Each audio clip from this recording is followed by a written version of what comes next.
Hi, y'all. This is Kristen Chenoweth. Hi, I'm Gloria Stefan. This is Sarah Bareilles. Hi, I'm Patty Lapone. This is Lin-Manuel Miranda. You're listening to the Broadway Podcast Network.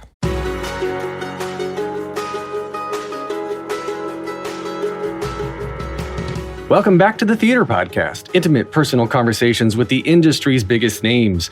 Our guest today is the marvelous Mr. Maisel. Joel Maisel actually is his character. Michael Zegen plays Joel Maisel on The Marvelous Mrs. Maisel. He is on Broadway again in the amazing breakout play Trouble in Mind, which had its original off-Broadway debut in 1955, was optioned to come to Broadway, and through some reasons that we get into in the episode, didn't have its Broadway debut until now, this year, 2021. It's an amazing show. Go see it. It's playing now. Make sure to find me online on Instagram and Twitter at theater_podcast. Leave a rating and a review. And now, everybody, please enjoy this episode with Michael Zegen. Here you go. 1, 2, 3.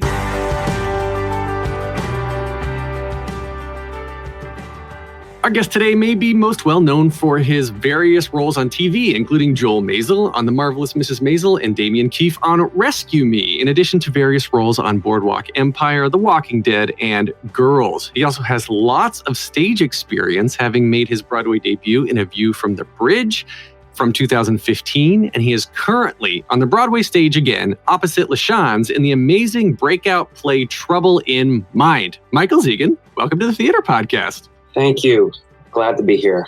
I want to dive straight into Trouble in Mind because there is so much to cover. I saw the play about a week and a half ago and was just blown away. And if it was not set with period costumes, with obviously in sort of a, you can tell it's set in like the 40s, 50s, like an older time period, right?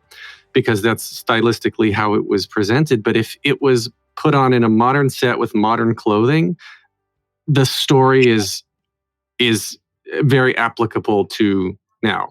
And that is not a good thing. Yeah. I mean, even if it was set during that time period, but written now, you'd still believe it. It's pretty remarkable. Yeah. I mean, it's kind of sad. It's just, nothing's changed.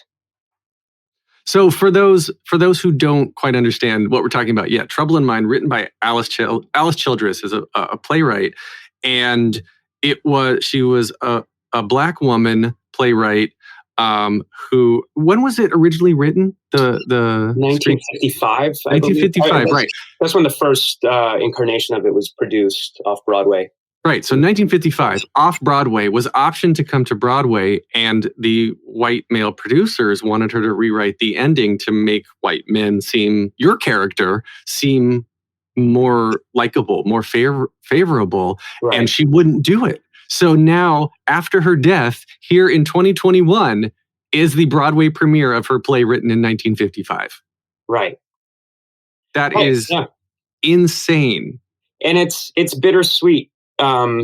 Because our lighting designer worked with Alice towards the end of her life. She had done the last few plays of hers, and she said, she talked to us and she said that Alice, towards the end of her life, she really, she felt like she had to get this play especially to Broadway. She wanted something of hers to go to Broadway because none of her plays had ever reached Broadway. And I think she has a good amount. Like she wrote like 10 plays and none of them, reached Broadway. And she just felt like she had to do it. She had to get it done.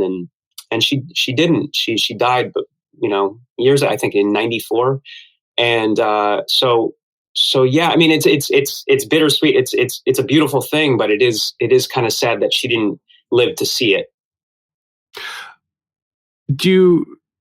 I guess there is obviously some very heavy racial topics that are still dealt with, that we're dealing with today, that of course were written about in the play, that you're dealing with in the play.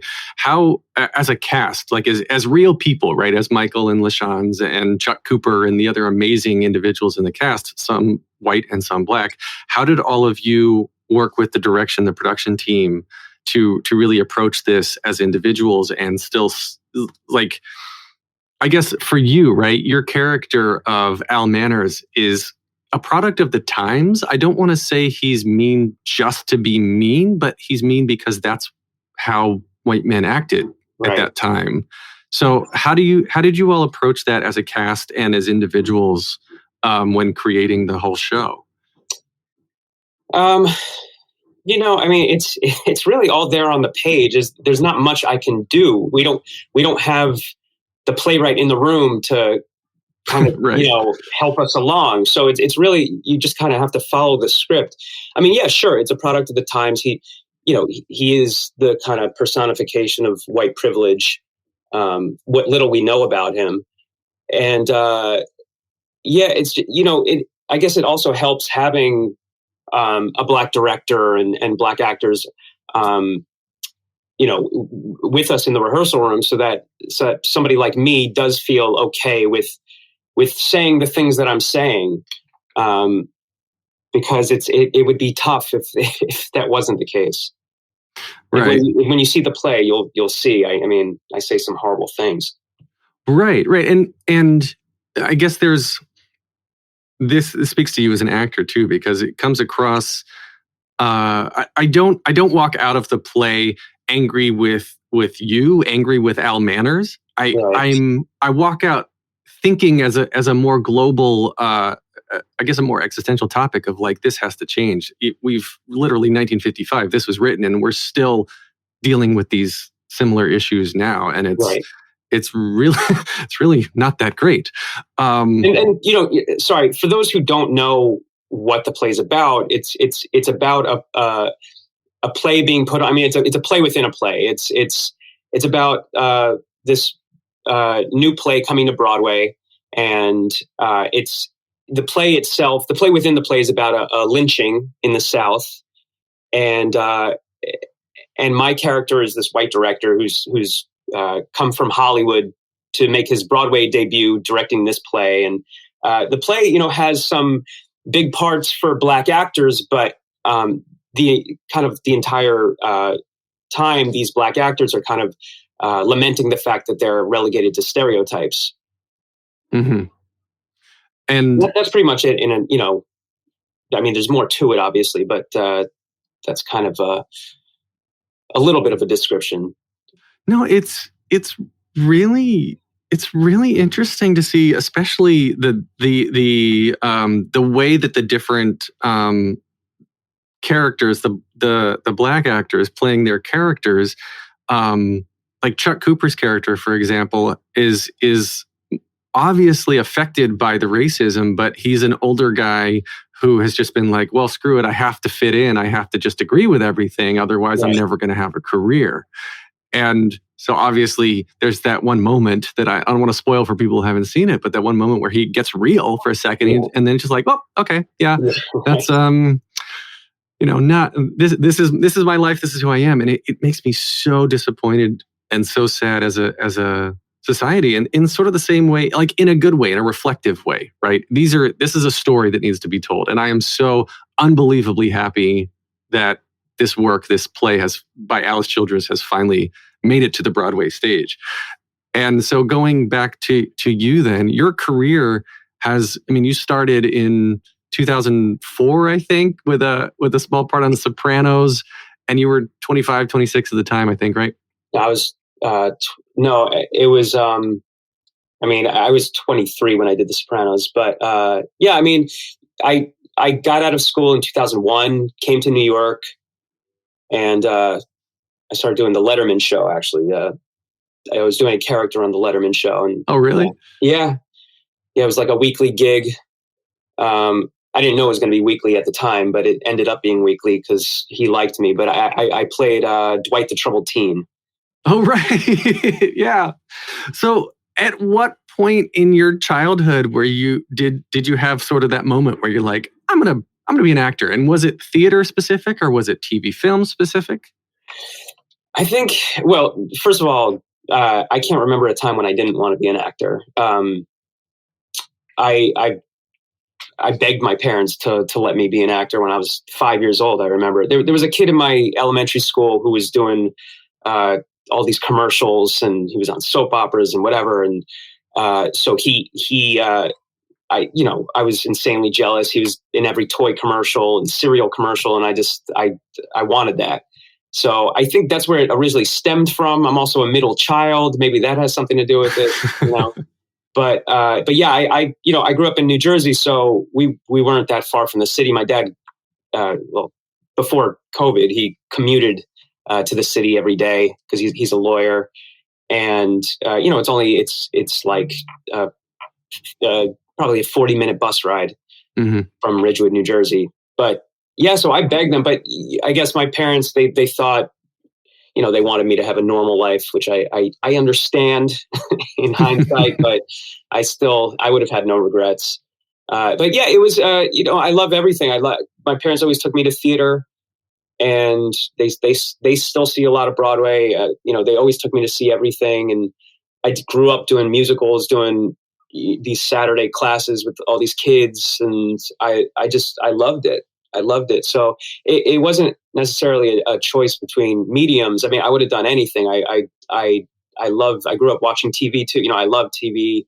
I love movies, and I love theater, and they're all different, but I love them. I love them in their own ways.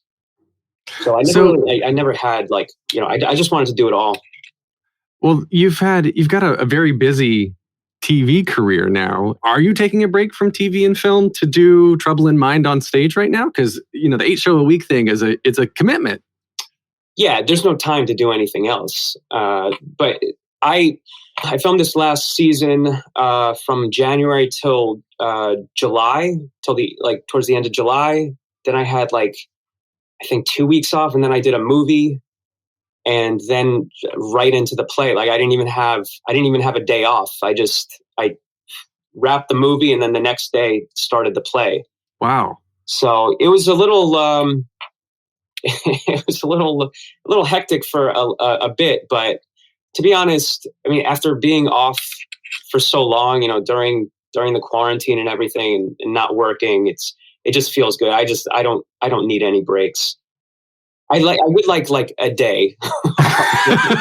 Well, you get Mondays. Mondays are dark, right?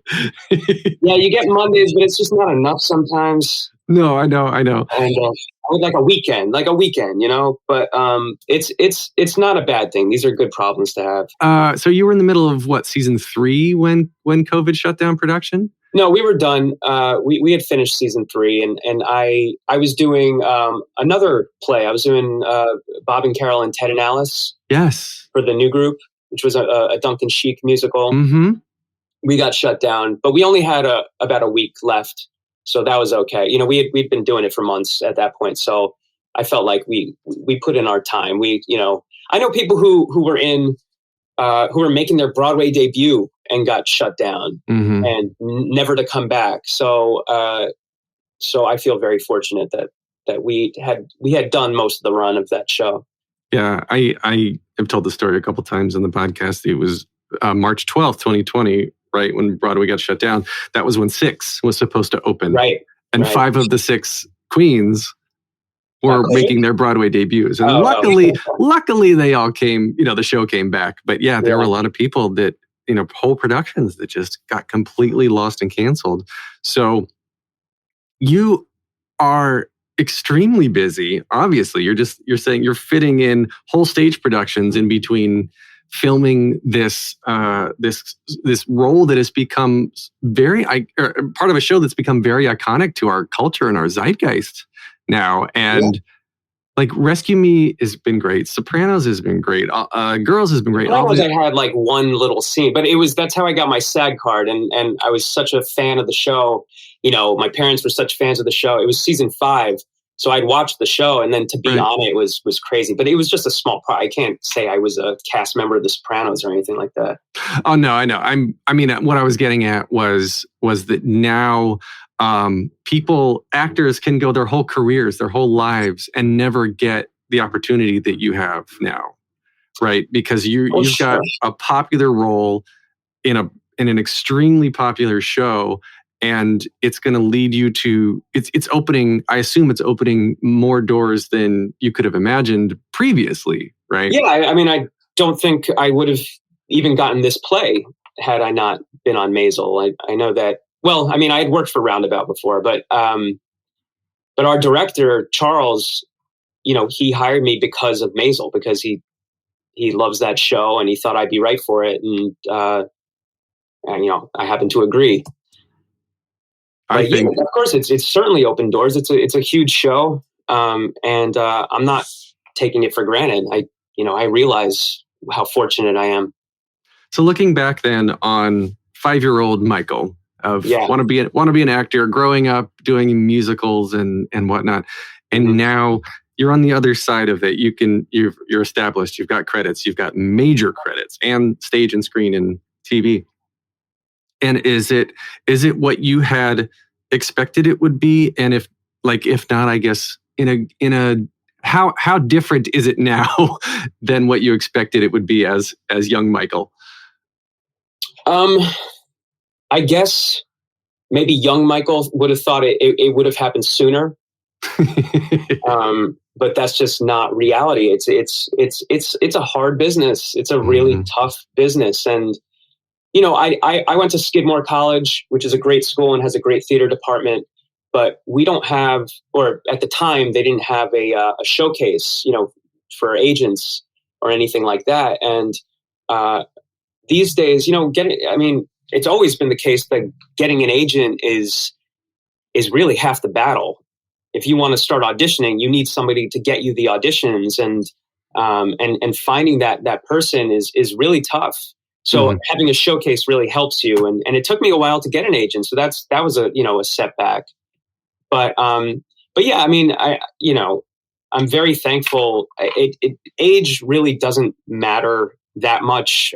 It's about the journey. That's what they say. But and everybody has their own path and all these cliches, but it's true. It didn't happen earlier, but it really doesn't matter. Well, I guess Morgan Freeman famously didn't have his breakout role until he was 50. Right. So, if you stick with it, good things will come if you're a good person. That's what I always tell people. Just keep going. Just keep at it. If this is something that you feel like, you have to do, and there's nothing else in the world that you could possibly do, then you have no other choice, and you have to see it through. We're going to take a short break. Stay tuned for more of the episode.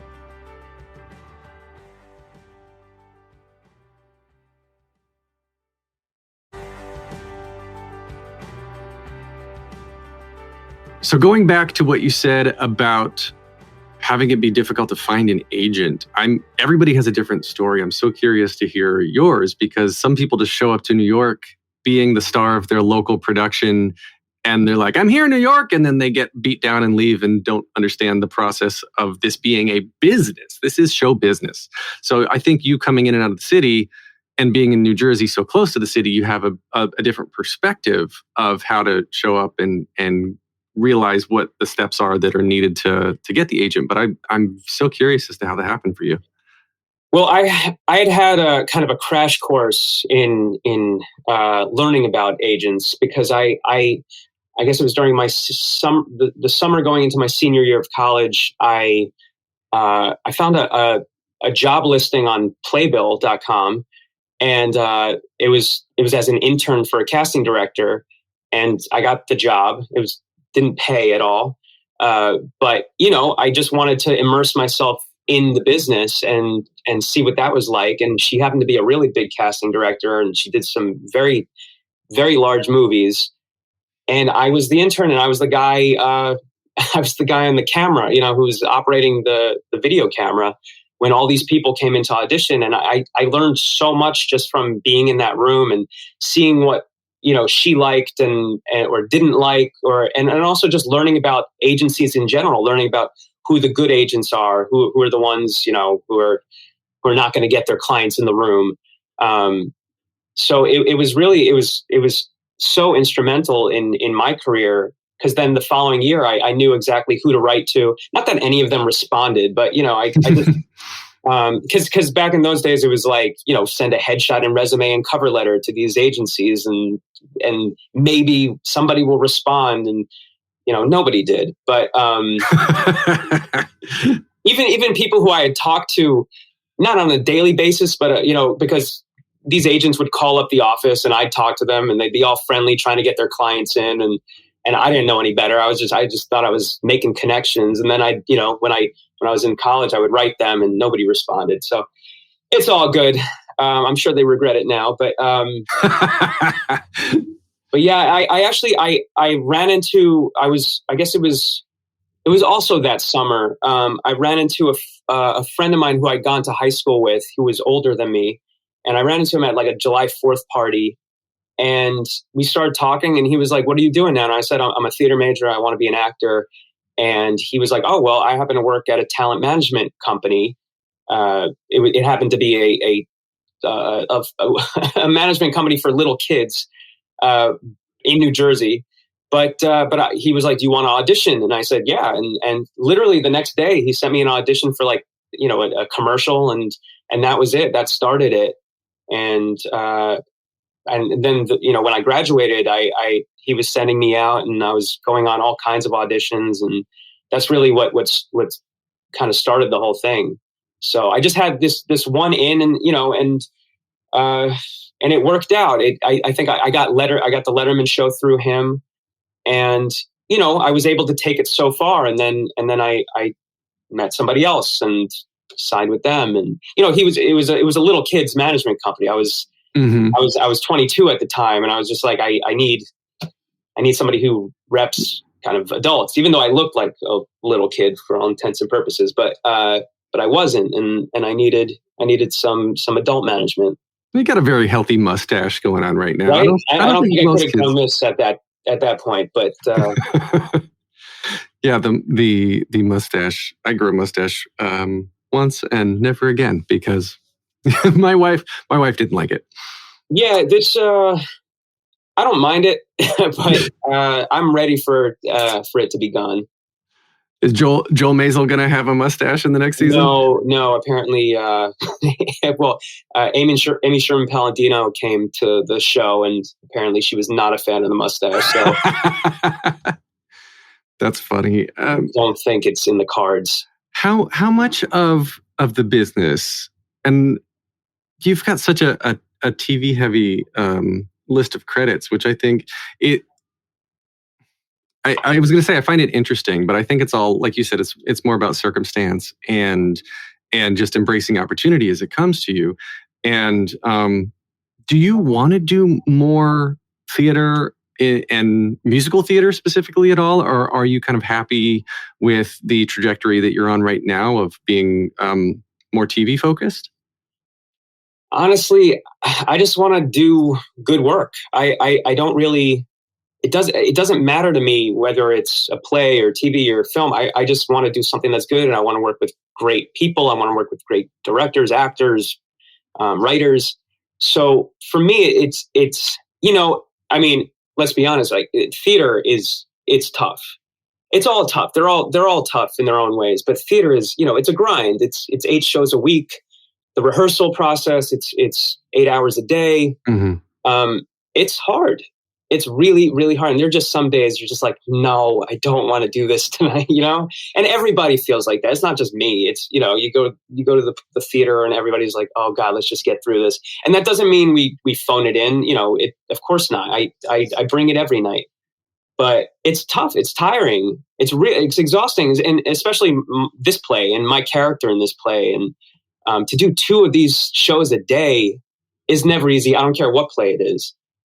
But so I just I would love to do theater for the rest of my life. I like I said, I grew up doing theater and I love it. There's nothing more satisfying. I think out of all the mediums, it's probably the most satisfying because it's that immediate gratification that you get, and you get you're in front of a live audience and you feel that energy and personally when I get worked up beforehand. I get a little nervous and so it's that buzz, that high that you feel afterwards, that which is incomparable. I mean, like there's no drug that makes you feel that high. I mean, I haven't tried that many drugs, but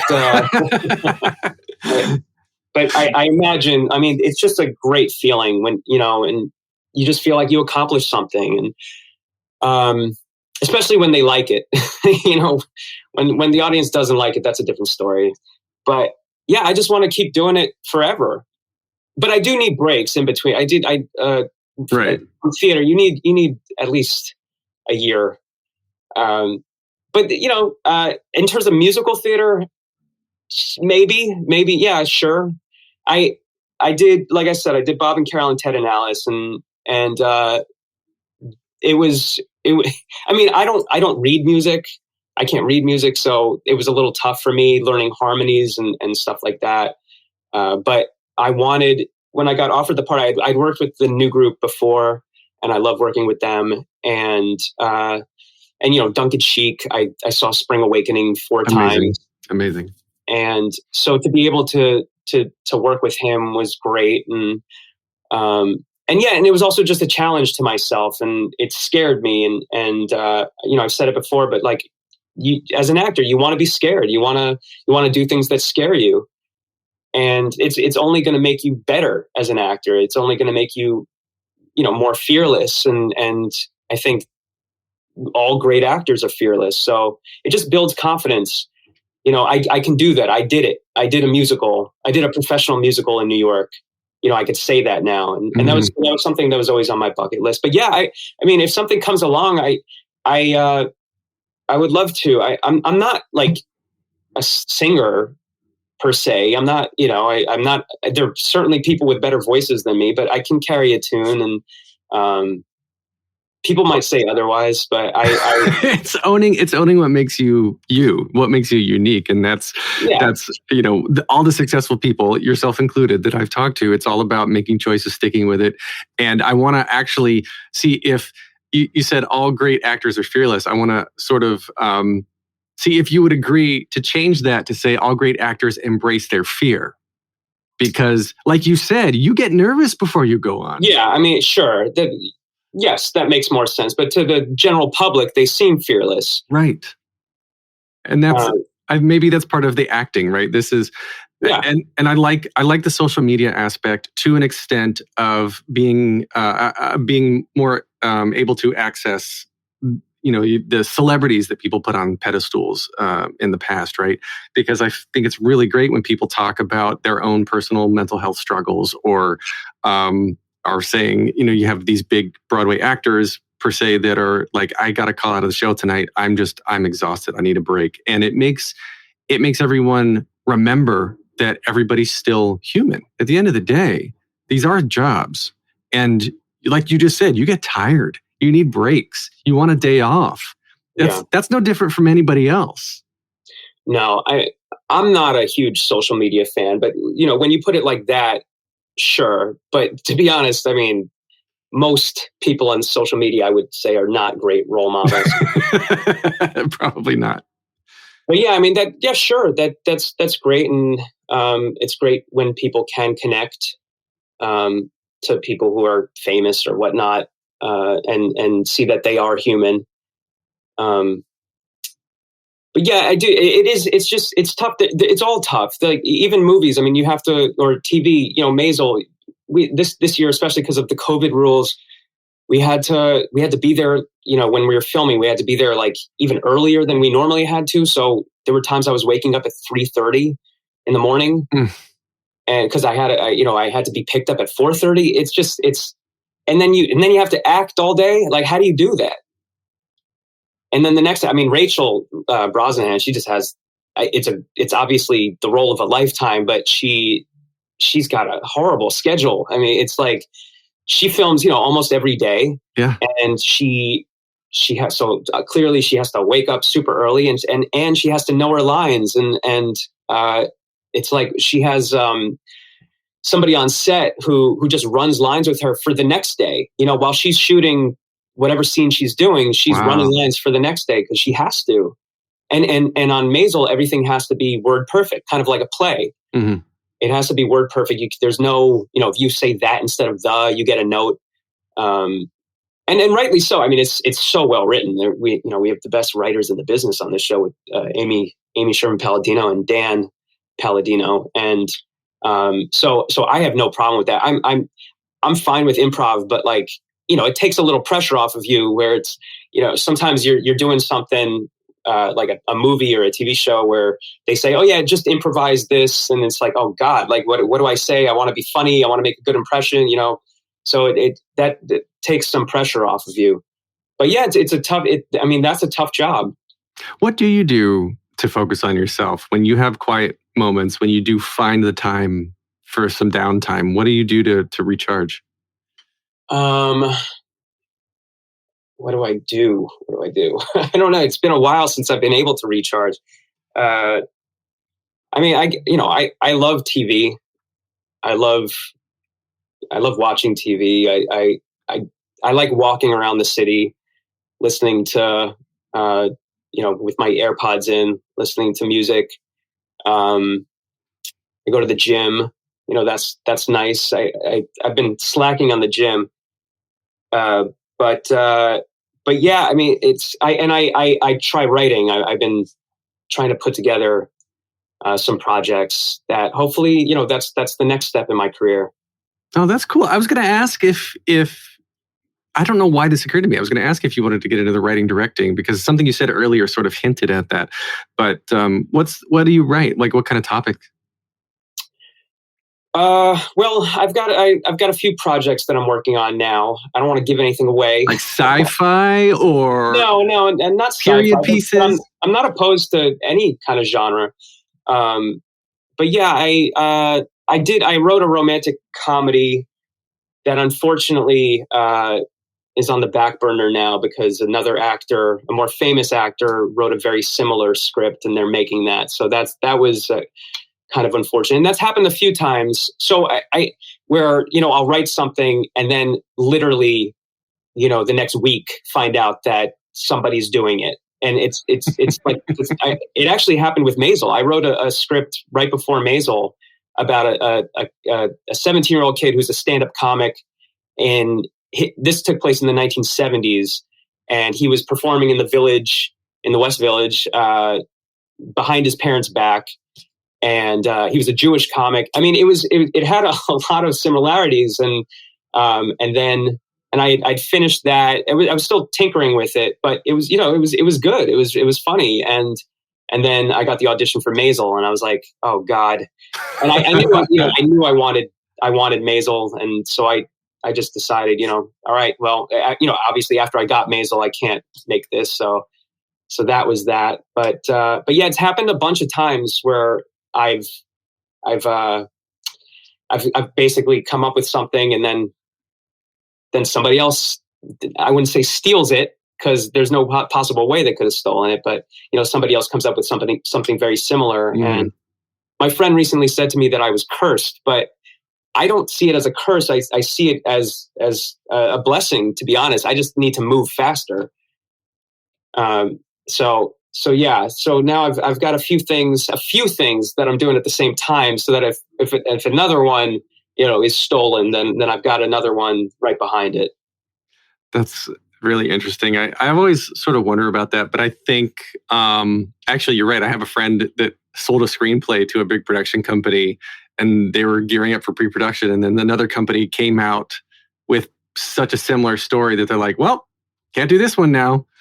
And I guess that happens probably a lot more than I guess people ever talk about, right? Yeah. This last one was a heartbreaker because I had worked on it for 3 years. It was an indie film, or I was lining it up to be an indie film, and we were looking for production companies, and it was great. I mean, it turned out great. I was really working on it, and yeah, so we actually sent it to Amazon, and they, because I know people there, and they called back and said, we love it, but this actor actually just sent it out to, there's a bidding war for his. And wow, I was just like, are you kidding me?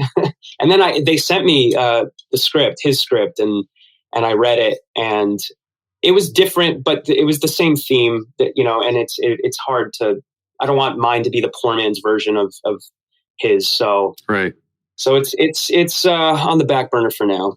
Well, you mentioned the studios, Amazon, of course. I feel like, and correct me if I'm wrong, I feel like Maisel sort of really put Amazon on the map as like a production house, because it's like this breakout sort of runaway hit, and they've had others since then. But Netflix, of course, was around, but then breaking out of the traditional studio mold, right? You've got NBC Uni and HBO for years has been producing their own stuff. But it's moved away from, with the beginning of Netflix, right? It's moved away from your traditional film studios, TV studios. And so the internet has been driving so much demand for streaming content.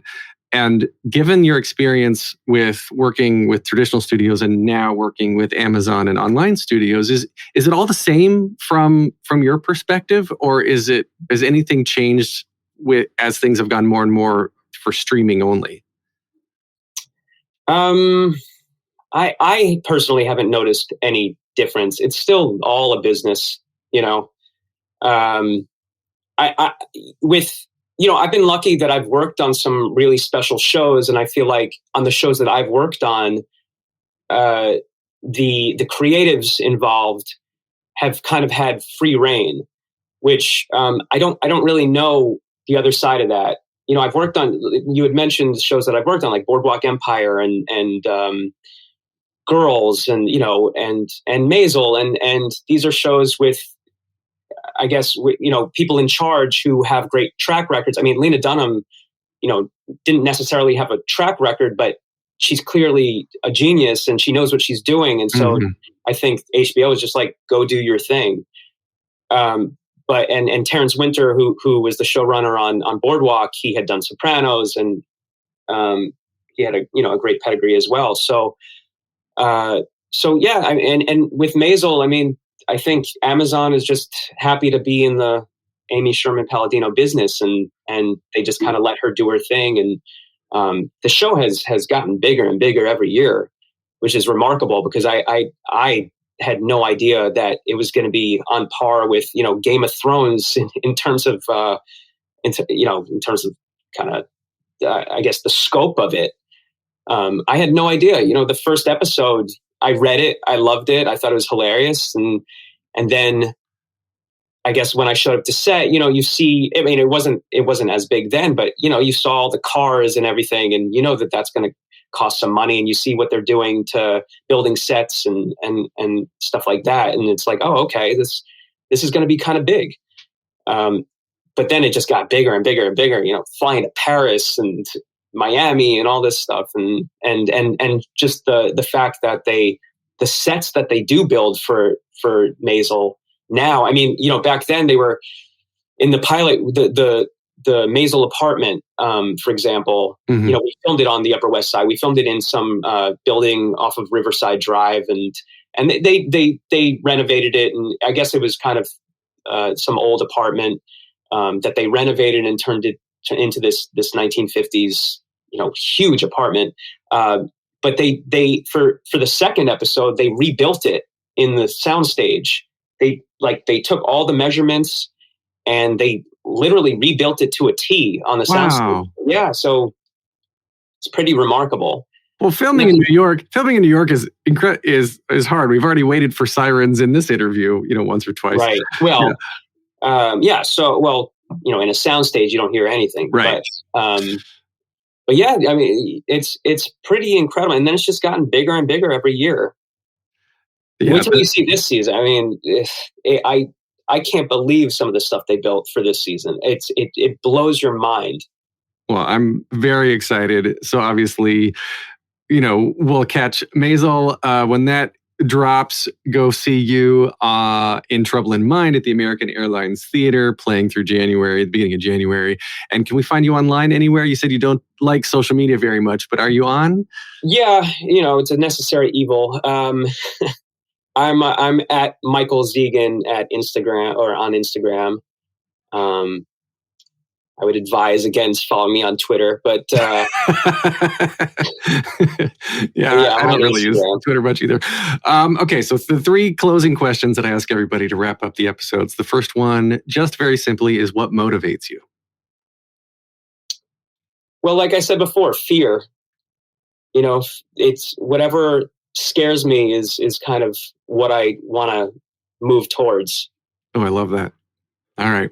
So then next question is, what advice would you give to your younger self and younger people listening now, starting out down a similar path? Patience is key, and just keep trotting along, doing what you're doing. Last question. If you could only see one show for the rest of your life, but you can see it as many times as you want, what would you see? You're talking about a theater? Like a play? You can interpret that as you will. I say show purposely ambiguous. Yeah, but a show, if it's, a play, then it's the same show every night. And if it's a TV show or something like that, it could change. You didn't say that it was... All right, so give me one of each then. Okay. Oh, man. One show. Well, okay. I mean, I would say Maisel. I'm just, I love it so much. So in terms of TV, I could watch that for the rest of my life. But in terms of a play or musical, I mean, I'm just going to go Les Mis. I think I've seen that the most out of any show I've ever seen. I'm sure it would get old at some point, but it brings me joy. Oh, that's wonderful. You can get more of me at thetheaterpodcast.com. I am on Twitter and Instagram at theater_podcast. Leave a rating, review, subscribe, tell your friends. This has been edited by Well-Rounded Hoodlum Productions. Thank you to Jukebox the Ghost for the intro and outro music. And Michael Zegen, thank you for the chat. This has been really fun. Well, great. Take a deep breath, make the world a little colorful.